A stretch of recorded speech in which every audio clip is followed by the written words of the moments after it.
젊은 점주님들한테 라거나 자기 말을 듣지 않으면 그런 식으로 겁박하는 경우들도 종종 있었습니다.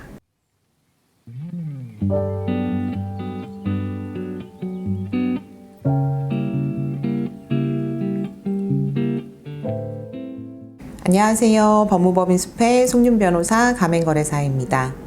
오늘은 상담 오셨던 전주님들 중에 악덕이다 라고 얘기했던 대표들의 유형에 대해서 얘기해보는 시간을 좀 가지려고 합니다. 제일 많이 말씀하셨던 유형은 말바꾸기 형이었던 것 같아요. 매출이 얼마 나온다, 순수익이 어떻게 된다, 매출 대비 재료비가 어느 정도다, 어느 정도는 챙겨가실 수 있을 거다, 그런 취지로 얘기를 해서 현혹시키는 유형이죠. 홈페이지나 유튜브 기사나 이런 것들을 보고 점주님들도 이제 생각을 하시게 될 텐데, 홈페이지를 보면 땡땡 매장의 경우 월 매출이 얼마, 순수익이 얼마 이렇게 표로 기재가 되어 있는 경우들도 상당히 있었다고 하는데, 실제 해당 점주를 찾아가서 얘기를 들어보니까 그런 매출은 딱 한 달 나왔고 순수익은 전혀 맞지 않다, 이런 내용들로 좀 황당했다 라는 내용들도 있고, 실제 운영을 해보니까 그때 말씀하셨던 거랑 순수익이 너무 맞지가 않다 이렇게 하소연을 하면, 내가 언제 그렇게 얘기를 했냐, 점주님이 이렇게 운영을 잘못하셔서 그렇다, 이렇게 좀 책임을 전가하는 경우가 있어서 굉장히 화가 많이 난다, 그런 내용들이 굉장히 많았던 것 같아요. 계약 전에 했던 말과 계약 후에 너무 말이 바뀌니까 사기를 당한 것 같다, 그래서 너무 화가 난다, 이런 유형들이 굉장히 많지 않았나 생각이 듭니다.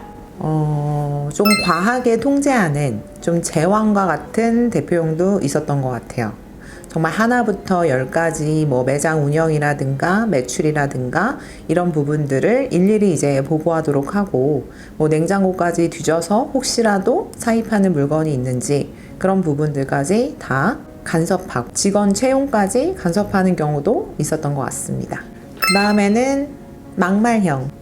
점주님들한테 이래라 저래라, 대부분 대표가 나이가 더 많은 경우들이 많아서 그런지 모르겠지만 젊은 점주님들한테 반말을 하거나 술 먹고 전화해서 욕설을 하는 경우도 제가 녹음 파일로 들어보고 좀 황당하다 라고 생각됐던 적도 있었고요. 자기 말을 듣지 않으면 간판을 내려버리겠다, 그런 식으로 겁박하는 경우들도 종종 있었습니다. 네 번째는 정말 내 맘대로형이라고 제가 이름을 붙여봤는데요. 계약 기간 중에 소스가 키로당 10,000원이었는데 갑자기 키로당 30,000원, 이렇게 3배 이상 오르면 점주님들 순수익이 굉장히 낮아질 수밖에 없거든요. 하지만 그 소스를 받지 못하면 운영을 할 수 없는 상황이다 보니까 점주님들은 대표의 눈치를 볼 수밖에 없어요. 읍소할 수밖에 없는 거죠. 금액을 좀 낮춰주세요 라고 할 수밖에 없는, 왜 이렇게 금액이 오른 건가요? 라고 말을 했었어도 딱히 어떤 근거를 대는 게 아니라 내 맘이다, 물류비가 올랐다, 재료비가 올랐다, 이런 얘기들을 하지만 어떤 객관적인 근거가 있다고 보기 어려운 경우들도 있었습니다. 제대로 답변도 해주지 않으면서 계약 기간 중에 일방적으로 이 필수적인 원부 재료비를 인상하고 부당하게 폭리를 취하는 것 때문에 고통스러워하시는 점주님도 상당했습니다. 다섯 번째는 제가 횡포형이라고 이름을 붙여봤는데요. 이제 너무 본사의 이 갑질, 폭리가 이제 심해지다 보니까 남는 게 없고 적자가 누적이 되니까 계약을 해지하겠다라고 하니까 중도 해지기 때문에 과도한 위약금과 위약벌을 달라라고 요구를 하면서 놔주지 않는 경우도 있었습니다. 또 계약 기간이 종료되고 난 후에 그 자리에서 경업을 할 수 없다라는 조항을 들먹이면서 문을 닫게 하겠다 라는 식으로 엄포를 놓는 경우들도 있었습니다.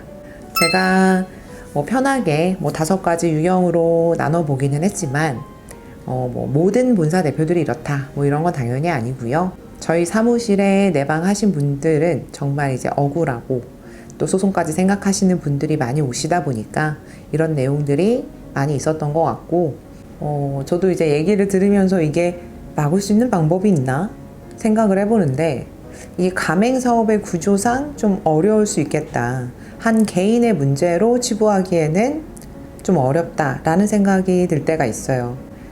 가맹사업에서 이 본사의 고객은 점주기 때문에 당연히 본사 입장에서는 원부 재료를 비싸게 팔고 싶고 로열티도 많이 받고 싶고, 인테리어나 설비에서도 남겨서 먹고 싶고, 이런 것들이 당연히 이해가 좀 상충되는 부분들이 있어요. 그래서 계약하기 전에 정 과정은 다 녹음을 해두셔라.